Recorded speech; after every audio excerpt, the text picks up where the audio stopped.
Pain transfer అని చెప్పారు. తర్వాత ట్రాన్స్పోర్ట్ ఆఫీసర్స్ ఎగ్జామిన్ చేసి డిసీజ్డ్ వెహికల్ 4th గేర్లో ఉందని చెప్పారు. 4th గేర్ అంటే ఏంటి? హై స్పీడ్లో వారు వెళ్తున్నారని ఇండికేషన్. అదే హెడ్లైన్ పని చేయట్లేదు అని ఇచ్చారు. అంటే ఆల్రెడీ మనకి డ్యామేజ్ అయినట్టు మనకు అంత క్లియర్గా తెలుస్తూ ఉంది, పని చేయట్లేదు. ఇంకోటి ఏంటి, హెడ్లైట్ డ్యామేజ్ అయింటే అక్కడ డెబ్రిస్ పగడి ఉండాలి, అద్దాలు పగిలిపోయినట్టు హెడ్లైట్ ఒక అద్దాలు అన్నీ అక్కడ సీన్ ఆఫ్ ఇన్సిడెంట్ దొరకాలి. కానీ no headlight assembly debris at the scene of incident, అది క్లియర్గా వారు చెప్పారు. అంటే ఎక్కడో డ్రాప్ అయిపోయింది. Headlight fuse was blown off, అంటే యాక్సిడెంట్ జరిగినప్పుడే ఆ ఫ్యూజ్ బ్లోన్ ఆఫ్ అయిపోయింది. No paint transfer, no metal deformation, no signs of contacts with other vehicles. It's very very clear. ఇక్కడ యాక్సిడెంట్ కాలేదని వారు క్లియర్గా చెప్తున్నారు. తర్వాత examination of suspected vehicles indicated no evidence found for collision or impact with incident vehicle. ఎక్కడ pain transfer కానీ dents కానీ అటువంటి ఏమీ దొరకలేదు అని వారు రిపోర్ట్ ఇచ్చారు. నెక్స్ట్ టెక్నికల్ చేశాము. వారు 6 మందితో మాట్లాడారు డ్యూరింగ్ జర్నీ. 6 మంది కూడా వారి ఫ్యామిలీ మెంబర్స్, వారి ఫ్రెండ్స్, ఇంకొక ప్యాసెంజర్స్ కొంతమందితో మాట్లాడారు. ఏం కూడా అంత క్యాజువల్ టాకే ఉంది. వారి వైఫ్ 2 సార్లు ఫోన్ చేశారు, ఒకసారి ఎత్తలేదు. ఇంకోసారి ఫోన్ చేస్తే నేను విజయవాడ, వీరే ఫోన్ చేసి చెప్పారు వైఫ్కి, నేను విజయవాడ దాటుతున్నా అని పొడిగా చెప్పి దాటేశారు, వెళ్ళిపోయారు. సో ఆ 6 మెంబర్స్ కూడా మేము ఎగ్జామిన్ జరిగింది. తర్వాత అదర్ సైడ్ లొకేషన్స్ కూడా, అదర్ సైడ్ కాలర్స్ కూడా ఎగ్జామిన్ చేశాము. వాళ్ళు చెప్పిన ఎక్కడున్నారని చెప్తే ఆ లొకేషన్ కూడా వాళ్ళ స్టేట్మెంట్స్ మన టాలీ అయ్యింది. 6 యూపీఐ పేమెంట్స్ చేశారు during journey. 4 UPI payments CCTV ఫుటేజ్తో టాలీ అయినాయి. అంటే వారు వైన్ షాప్కి వెళ్ళారు, కొన్ని షాపులకు వెళ్ళారు. ఆ 4 యూపీఐ పెట్రోల్ బంక్ కూడా వెళ్ళారు, అవన్నీ మనకు టాలీ అయినాయి. తర్వాత సెల్ ఫోన్ టవర్ లొకేషన్స్, అంటే వారు హైదరాబాద్ నుంచి రాజమండ్రి వరకు కంటిన్యూస్గా ట్రాక్ ఉంది. టైం లైన్ విజయవాడలో బ్రేక్ అయ్యారు, 3 డేస్ అక్కడ 3 అవర్స్ అక్కడ ఆగింది. మళ్ళీ జర్నీ కమెన్స్ అయ్యి టవర్ లొకేషన్స్ అన్నీ కరెక్ట్గా వచ్చాయి మనకి. ఇంకోటి ఏంటంటే 12th, 13th మార్చ్ కూడా వారు ఇక్కడ స్థలం ఖరీదు గురించి వారు వచ్చారు. అప్పుడు కూడా 2 యూపీఐ పేమెంట్స్ చేశారు సుధా వైన్స్ అని లాలా చెరువులో, అది కూడా వెరిఫై చేశాం. కాబట్టి ఇవన్నీ కన్ఫర్మ్స్ దట్ ఈ డేటా అంతా వారి మన ఎవిడెన్స్ ఏదైతే గ్యాదర్ చేశామో సీసీటీవీ ఫుటేజ్ లేదా విట్నెస్ చెప్పిన దానికి ఈ టెక్నికల్ డేటా కూడా మనకు మ్యాచ్ అయింది. Next and object analysis FSL విజయవాడలో చేశాము. ఈ ఎఫ్ఎస్ఎల్ రిపోర్ట్స్ మనకి ఇంపార్టెంట్గా కంక్లూడ్ చేస్తుంది. Ethyl alcohol is found in items piece of stomach, small intestine, liver, kidney and spleen. అంటే వారు బాడీలో లిక్కర్ ఉంది, ఇథైల్ ఆల్కహాల్ ఉందని చెప్పేసి మనకి ఎఫ్ఎస్ఎల్ రిపోర్టు క్లియర్ కట్గా వచ్చింది. Next the final opinion of the doctors. వారు cause of death is due to head injury and multiple injuries due to consumption of alcohol అని వారు క్లియర్ కట్గా ఇచ్చారు. And there is a possibility that the injuries mention in the autopsy were sustain due to road accident. ఏ injuries అయితే వారికి అయ్యాయో అవి road accident వల్ల జరగడానికి పాసిబిలిటీ ఉందని వారు క్లియర్గా మనం అడిగిన క్లారిఫికేషన్కి వాళ్ళు రిప్లై ఇచ్చారు. టైమ్ ఆఫ్ డెత్ కూడా 24 to 48 hours prior to the post mortem అని చెప్పేశారు. సో ఇంజురీస్ మీరు అబ్జర్వ్ చేసినట్టయితే వారికి రాపుడు గాయాలు ఉన్నాయి చేతుల మీద, ఈ ప్రాంతంలో. అంటే ఇన్సిడెంట్ జరిగినప్పుడు వారు జారుతూ వెళ్ళిపోయారు, జారినప్పుడు బాడీ మీద స్లైడింగ్ ఇంజురీస్ అయ్యాయి. తర్వాత వెళ్ళి మూవింగ్ ఆబ్జెక్ట్, అంటే వారి బాడీ మూవ్ అవుతూ ఉంది, ఒక స్టేషనరీ ఆబ్జెక్ట్కి హెడ్ వెళ్ళి ఫేస్ సైడ్ తగిలింది. దానివల్ల ఇన్స్టెంట్ డెత్ అయ్యి ఉండొచ్చు అని వారు డాక్టర్ గారు మనకు చెప్పడం జరిగింది. That indicates a clear cut road accident injuries. Next so ఫైనల్గా ఈ సమ్మరీ అంతా, ఈ technical analysis, physical evidence, oral evidence, CCTV footages అన్నీ మనకు ఇన్వెస్టిగేషన్ ఏం డిస్క్లోజ్ చేసిందంటే Shri Praveen Kumar Pagadala died due to injury sustained in the self road accident under the influence of ethyl alcohol consumption. So that is the conclusion. So ఇన్వెస్టిగేషన్లో ఈ విధంగా వారు alcohol ఇన్ఫ్లుయెన్స్లో ఉండడం వల్ల వారు సెల్ఫ్ రోడ్ యాక్సిడెంట్ చేసుకొని వారు మరణించడం జరిగింది. This is our investigation findings.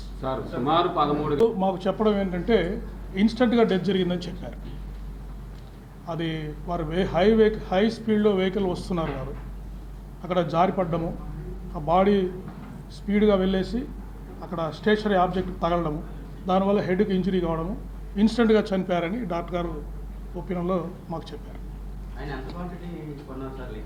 950 rupees కొన్నారు. Brands Budweiser Magnum beers 2, Bacardi gin, Jaisalmer gin ఒకటి కొన్నారు. ఎక్కడ? ఇక్కడే. సవేరా లిక్కర్ మార్ట్లో కొన్నారండి. దెన్ శ్రీ ఆదిత్య వైన్స్ కోదాడలో Budweiser Magnum beers 2, Royal Challenge whisky ఒకటి తీసుకున్నారు. నెక్స్ట్ నిపుణ్ టానిక్ వైన్స్లో బకాడి జిన్ ఒకటి తీసుకున్నారు. ఇది అప్రాక్సిమేట్లీ ఏమండి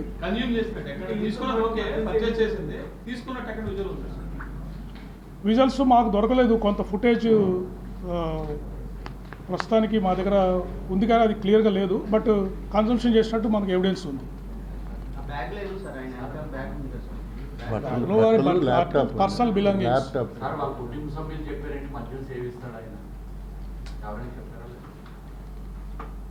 అది ప్రస్తుతానికి మేము డిస్క్లోజ్ చేయలేమండి. వారి వైఫ్తో మాట్లాడిన విషయాలు వారు చెప్పింది మళ్ళీ మీకు డిస్క్లోజ్ చేస్తాం. Right, next.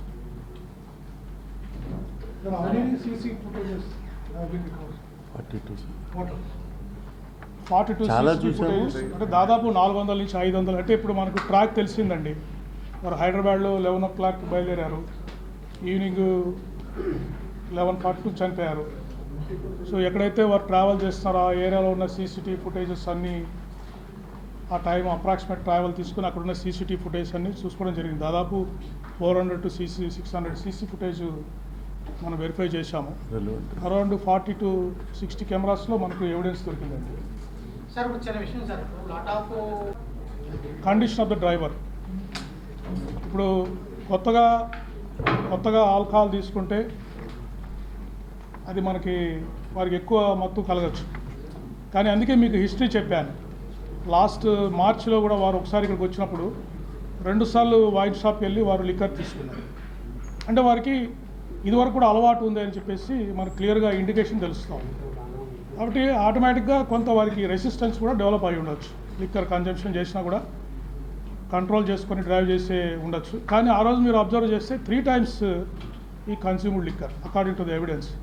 అందువల్ల ఎక్కువసేపు జర్నీ చేయడం, ఆ రోజు ఎండ ఉండడము, అవన్నీ కంట్రిబ్యూటరీ ఫ్యాక్టర్ అయి ఉండొచ్చు. అది వారు ఎందుకో అందరూ మనకు విట్నెస్ చెప్పిన ప్రకారం కూడా ఎక్కడ వారు వారించి రెస్ట్ తీసుకోండి, తర్వాత కొంచెంసేపు ఉండండి, ట్రీట్మెంట్ ఇస్తామంటే తప్ప కూడా వారు ఎవరికి కోఆపరేట్ చేయలేదండి. హరీగా ఉన్నారు. వెంటనే అక్కడ ఫర్ ఎగ్జాంపుల్ పారామెడికల్ స్టాఫ్ వచ్చారు, వారు ట్రీట్మెంట్ ఇవ్వడానికి ట్రై చేశారు. వారు అక్కడే ఆగిపోయేసి కొద్దిసేపు ట్రీట్మెంట్ తీసుకొని రెస్ట్ తీసుకుండొచ్చు. బట్ వినలేదు. నేను ఆల్ రైట్ అని చెప్పేసి వారు బయలుదేరి వచ్చేసారు. తర్వాత అక్కడ ఒకచోట పడిపోయారు. ఇక్కడ ఒక ఫుడ్ ప్లాజా దగ్గర పడిపోయారు. బస్సు కూడా వారికి మేజర్ యాక్సిడెంట్ మిస్ అయ్యారు. అక్కడ కూడా వారికి రెస్ట్ తీసుకునే అవకాశం ఉండేది. బట్ ఐఎమ్ ఆల్ రైట్ అని చెప్పేసి మళ్ళీ అక్కడి నుంచి బయలుదేరి వచ్చేసారు. రామవరం పౌడర్ రింగ్ దగ్గర SI స్టాఫ్ వారిస్తున్నారు, కొంచెంసేపు రెస్ట్ తీసుకొని పోండి, లాడ్జ్లో ఉండండి, మీరు తీసుకోండి అని SI గారు చెప్పారు. సరే అక్కడ ఉంటాడులే అని చెప్పేసి పక్కకి వెళ్ళి వచ్చే లోపల బండి స్టార్ట్ చేసుకొని వారు వచ్చేసారు. అంటే ఈ వాజ్ ఇన్ హరీ, త్వరగా ఏదో రీచ్ కావాలనే ఉద్దేశంలో వారు ట్రావెల్ చేస్తున్నట్టు మనకు అనిపించింది. అది మనం చెప్పలేము. బట్ వారు ఈ వాజ్ ఇన్ హరీ, త్వరగా రీచ్ కావాలి డెస్టినేషన్ అనే ఉద్దేశంలో అనిపిస్తుంది. అంటే అతను వీక్గా ఉన్నాడు, అతని కండిషన్ బాగాలేదు, ఎంతసేపు అతన్ని రెస్ట్ ఇద్దాము, కౌన్సిల్ చేద్దాము, కొద్దిసేపు ఆపుదామని ట్రై చేసి అక్కడే లాడ్జ్ తీసుకొని పడుకోబెడదాం, అతన్ని రెస్ట్ ఇద్దామనే ఉద్దేశంలో ట్రై చేశాడు. అతను కొద్దిసేపు ఉంటే బహుశా ఫైన్ కూడా వేసేసి సీజ్ చేసేవాడేమో ఇంకొద్దిసేపు ఉంటే. కానీ ఆ అవకాశం ఇవ్వకుండా టీ దాపించారు, తీసుకెళ్ళి టీ దాపించి రికవర్ అవుతారేమో అని చూశారు. అంటే ఒక మానవతా దృక్పథంతో అక్కడ SI గారు పనిచేయడం జరిగింది. అందువల్ల అది చేసి ఆపుదామనేసరికి వారు త్వరగా బయలుదేరి వచ్చేసారు. ప్రవీణ్ గారని ఎవరికి తెలియదు, వాళ్ళందరూ ఆయన కూడా డిస్క్లోజ్ చేయలేదండి. ఆయన ఐడెంటిటీ డిస్క్లోజ్ చేయడానికి ప్రయత్నం చేయలేదు. మీరు అబ్జర్వ్ చేస్తే కూడా వారు హెల్మెట్ పెట్టుకున్నారు, గ్లాసెస్ పెట్టుకున్నారు, మాస్క్ వేసుకున్నారు. అంటే ఐడెంటిటీ వారు కన్సీల్ చేసుకొని వారు ట్రావెల్ చేస్తున్నారు. అది క్లియర్గా మనకు అబ్జర్వేషన్లో అన్నిట్లో వస్తూ ఉంది. అంటే మొదటి నుంచి కూడా వారు అంటే బహుశా త్వరగా వెళ్ళాలి డెస్టినేషన్కి అనే ఉద్దేశంలో వారు బయలుదేరి ఉండొచ్చు. అది వారికే తెలుసు. ఎందుకంటే ఎటువంటి ఫోన్ కాల్స్ లేవు. వారి వైఫ్కి విజయవాడలో బయలుదేరుతున్నప్పుడు వారు ఫస్ట్ మిస్ కాల్ చేశారు. అంటే బిట్వీన్ రాంబరపాడు అండ్ విజయవాడ ఫోన్ చేస్తే ఎత్తలేదు ఆయన, ఎత్తకుంటే వాళ్ళ ఫ్రెండ్కి ఫోన్ చేశారు వారి వైఫ్, నాకు కూడా దొరకట్లేదు ఏమయ్యారు అని చెప్పేసి దాన్ని డిస్కస్ చేసుకున్నారు. కానీ కొద్దిసేపటికే విజయవాడ దాటే టైంకే మళ్ళీ వీరే ఫోన్ చేశారు, నేను విజయవాడ దాటుతున్నానని చెప్పి పొడిగా మాట్లాడి పెట్టేశారు. సో వైఫ్ థాట్ ఇంకా అయిపోయింది వెళ్ళిపోతున్నారులే అని చెప్పేసి ఆమె కూడా పట్టించుకోలేదు.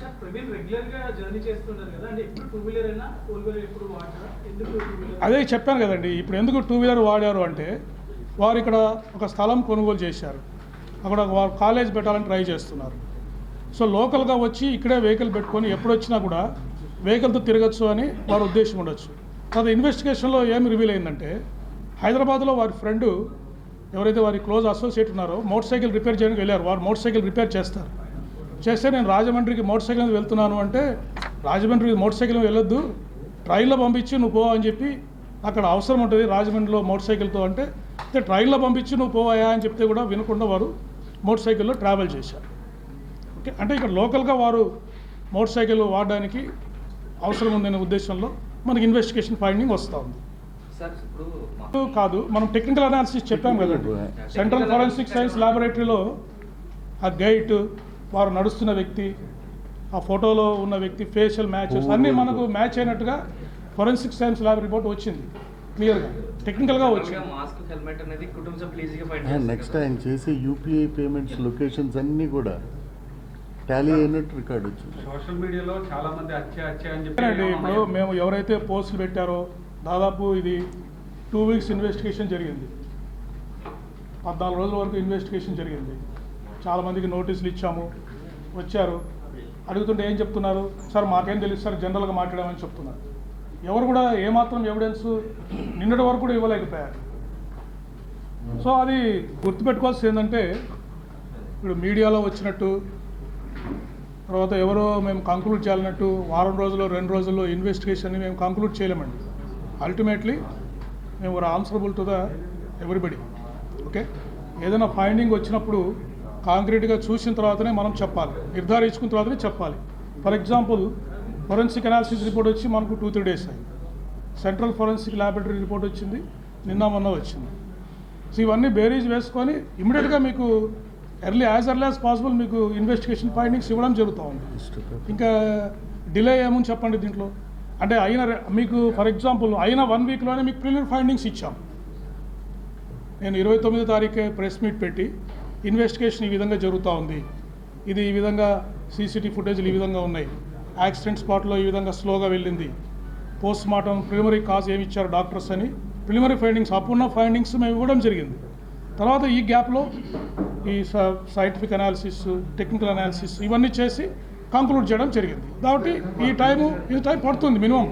మామూలుగా ఇన్వెస్టిగేషన్స్లో కొన్ని కేసెస్లో 60 డేస్ పట్టవచ్చు, గ్రేవ్ కేసెస్లో మాకు 90 డేస్ టైం లిమిట్ ఉంది. కానీ ఈ కేసు ఉన్న ప్రాధాన్యత ల్యాబ్స్ కూడా చాలా టైం తీసుకుంటాయి, ఇవన్నీ అనాలిసిస్ చేయడానికి చాలా టైం తీసుకుంటాయి. కానీ ఈ కేసులో ఉన్న ప్రాధాన్యత దృష్ట్యా అందరు దీనికి ప్రయారిటీ వచ్చి దీనికి త్వరగా పూర్తయింది.